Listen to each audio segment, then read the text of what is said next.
Assalamualaikum warahmatullahi wabarakatuh. Pada kali ini kami kelompok 8 akan mempresentasikan hasil kerja kelompok kami, yaitu presentasi materi tentang hakikat demokrasi yang berlandaskan Pancasila dan Undang-Undang Negara Republik Indonesia tahun 1945, yang mana merupakan tugas dari mata kuliah kewarganegaraan. Adapun anggota dari kelompok kami, kelompok 8, yaitu saya sendiri, Gusdi Sandika Pratama, dan Dera Firnawati B. Sirait, Raihan Naufal Hakim, Yanwar Ishak, Muhammad Alfat Musyafa, Rizky Ramadhani, Muhammad Alwan Hibatullah, Tegar Adi Nugroho, Kaliandra Silvana Jasmin, Muhammad Fahri Zafirdaus, dan Nova Cahya Aulia. Masuk ke materi. Demokrasi adalah sistem pemerintahan di mana kedaulatan berada di tangan rakyat.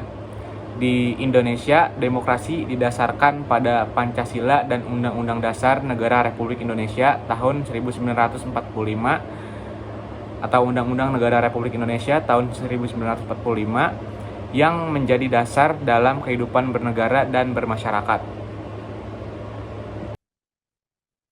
Demokrasi Pancasila adalah demokrasi yang berlandaskan nilai-nilai Pancasila. Demokrasi ini mencerminkan prinsip-prinsip keadilan, kesejahteraan sosial, dan keseimbangan antara hak individu dan kepentingan masyarakat.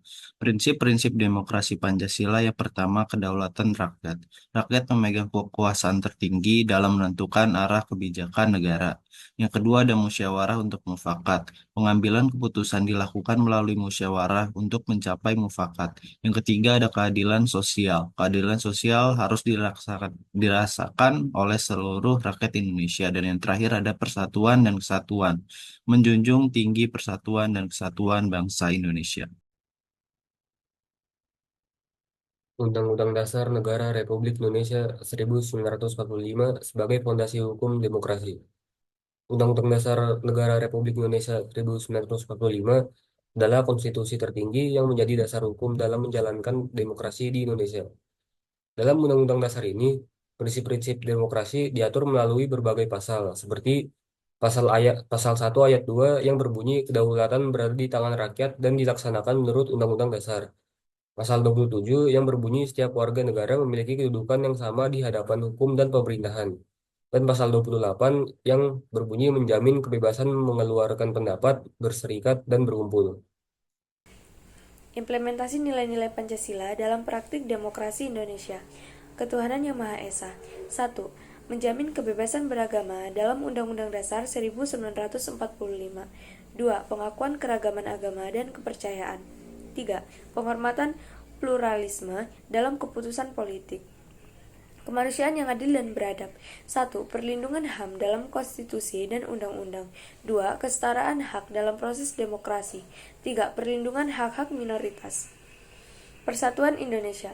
1. Penggunaan bahasa Indonesia sebagai pemersatu. 2. Sistem pemilu nasional yang mencakup seluruh wilayah. 3. Kebijakan desentralisasi yang memperkuat persatuan. Kerakyatan yang dipimpin oleh hikmat kebijaksanaan dalam permusyawaratan perwakilan. 1. Sistem perwakilan rakyat, yaitu DPR, DPD, dan DPRD. 2. Pemilihan umum yang demokratis. 3. Kebebasan berpendapat dan berorganisasi. Kemudian, keadilan sosial bagi seluruh rakyat Indonesia. 1. Program kesejahteraan sosial dan pengentasan kemiskinan. 2. Kebijakan afirmasi untuk kelompok marginal. 3. Penyusunan anggaran yang memperhatikan pemerataan. Hak dan kewajiban warga negara dalam sistem demokrasi Indonesia. Dalam sistem demokrasi Indonesia, warga negara memiliki hak seperti memilih dan dipilih, kebebasan berpendapat, kesetaraan di mata hukum, dan hak atas pendidikan dan kesehatan. Sementara itu, kewajiban mereka meliputi mematuhi hukum, berpartisipasi dalam proses demokrasi, membayar pajak, dan menghormati keberagaman.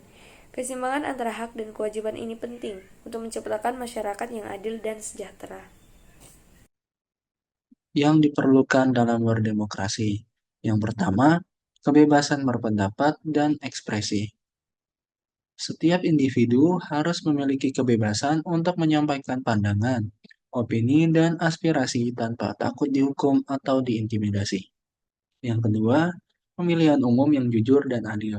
Pemilihan umum yang bebas, jujur, dan adil adalah cara untuk memilih pemimpin dan wakil rakyat. Yang ketiga, hak asasi manusia atau HAM. Hak-hak dasar warga negara seperti hak hidup, kebebasan, dan keamanan harus dihormati dan dilindungi. Yang keempat, toleransi dan penghormatan terhadap perbedaan. Demokrasi membutuhkan sikap toleran dan saling menghormati, karena masyarakat yang demokratis terdiri dari berbagai kelompok dengan pandangan dan kepercayaan yang berbeda. Jenis-jenis demokrasi dalam pemikiran politik. Demokrasi dapat ditinjau dari dua aspek, yakni di satu pihak adalah formal demokrasi dan di lain pihak adalah substantif demokrasi. Formal demokrasi menunjuk pada konsep demokrasi dalam arti sistem pemerintahan yang dalam pelaksanaannya dapat dilihat adanya berbagai corak. Misalnya, ada negara demokrasi yang menerapkan sistem pemerintahan presidensial, sementara di negara demokrasi lainnya menerapkan sistem pemerintahan parlementer. Sedangkan substantif demokrasi menunjuk pada bagaimana proses demokrasi itu dilaksanakan. Pertama, protektif demokrasi. Proses selanjutnya ada proses perlakuan demokrasi.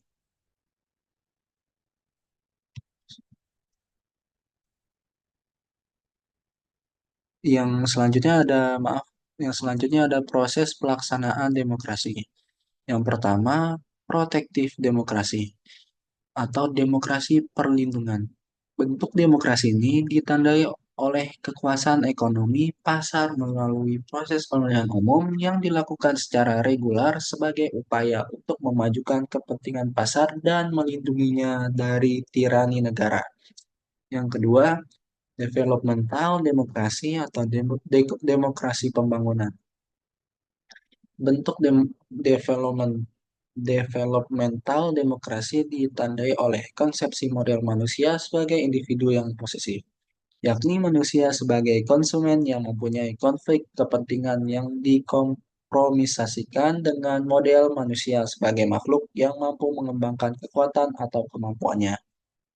Bentuk demokrasi ini menempatkan partisipasi demokratis sebagai alur inti untuk mengembangkan diri. Yang ketiga ada equilibrium demokrasi atau pluralis demokrasi atau demokrasi keseimbangan atau demokrasi pluralis. Bentuk demokrasi ini dikembangkan oleh Joseph Schumpeter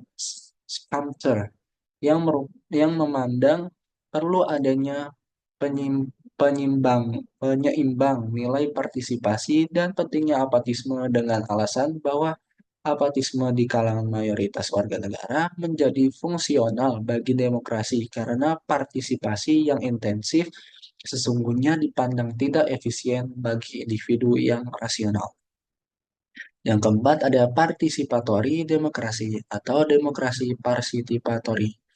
Bentuk demokrasi yang menyatakan bahwa kita tidak dapat mencapai partisipasi yang demokratis tanpa perubahan lebih dahulu dalam keseimbangan sosial dan kesadaran sosial. Namun kita juga tidak dapat mencapai perubahan dalam ketidakseimbangan sosial dan kesadaran sosial tanpa peningkatan partisipasi lebih dulu. Dengan kata lain, perubahan sosial dan partisipasi demokrasi perlu dibangun secara bersamaan. Baik, pembahasan selanjutnya yaitu mengenai partisipasi aktif dalam demokrasi. Menunjukkan partisipasi masyarakat dalam pemilu merupakan bukti nyata komitmen Indonesia terhadap nilai-nilai demokrasi. Pada pemilu, setiap warga negara mempunyai hak dan kesempatan yang sama untuk menentukan pemimpinnya dan arah kebijakan negara. Antusias masyarakat dengan beragam latar belakang sosial, budaya, dan ekonomi merupakan cerminan semangat, inklusivitas, dan partisipasi masyarakat dalam proses demokrasi. Jadi benar yang dikatakan teks berikut, teman-teman, bahwa proses pemilu ini merupakan salah satu hal yang krusial lah dalam negara yang menjalankan sistemnya dengan berdemokrasi. Karena di dalam pemilu itu juga kita dapat menggunakan hak-hak suara kita, teman-teman. Nah, hak suara ini digunakan untuk menentukan pemimpin dan kebijakan negara kita untuk ke depannya. Jadi, nasib ataupun kondisi suatu negara itu ditentukan oleh rakyatnya, teman-teman. Kalau misalnya hak suara kita digunakan untuk memilih pemimpin yang benar, yang amanah, mungkin kondisi negara kita akan jauh lebih membaik. Begitupun sebaliknya. Kalaupun kita menggunakan hak suara kita secara asal-asalan, ya kondisi negara kita juga demikian. Selain pemilu, ada salah satu contoh juga, teman-teman, mengenai partisipasi aktif masyarakat dalam berdemokrasi, yaitu bermusyawarah, teman-teman. Tentu dalam menyikapi suatu permasalahan, kita tidak boleh menggunakan kekerasan, teman-teman. Maka seringkali jalur kekeluargaan atau bermusyawarah digunakan. Karena dengan cara bermusyawarah, kita dapat mencapai mufakat, teman-teman. Mufakat itu keputusan kedua belah pihak yang sedang berselisih. Jadi, suatu permasalahan pun dapat diselesaikan secara adil, damai, dan tidak memerlukan kekerasan, teman-teman. Baik, selanjutnya yaitu kesimpulan dari presentasi pembahasan kali ini. Demokrasi di Indonesia berlandaskan Pancasila dan Undang-Undang Dasar 1945, menempatkan rakyat sebagai pemegang kekuasaan tertinggi. Prinsip utama mencakup kedaulatan rakyat, musyawarah, keadilan sosial, dan persatuan. Demokrasi Pancasila memastikan keseimbangan antara hak individu dan kepentingan masyarakat. Partisipasi aktif dalam pemilu menjadi bukti komitmen pada demokrasi yang inklusif dan adil. Mungkin itu saja yang dapat kelompok kami sampaikan. Kurang lebihnya mohon maaf. Terima kasih. Wassalamualaikum warahmatullahi wabarakatuh.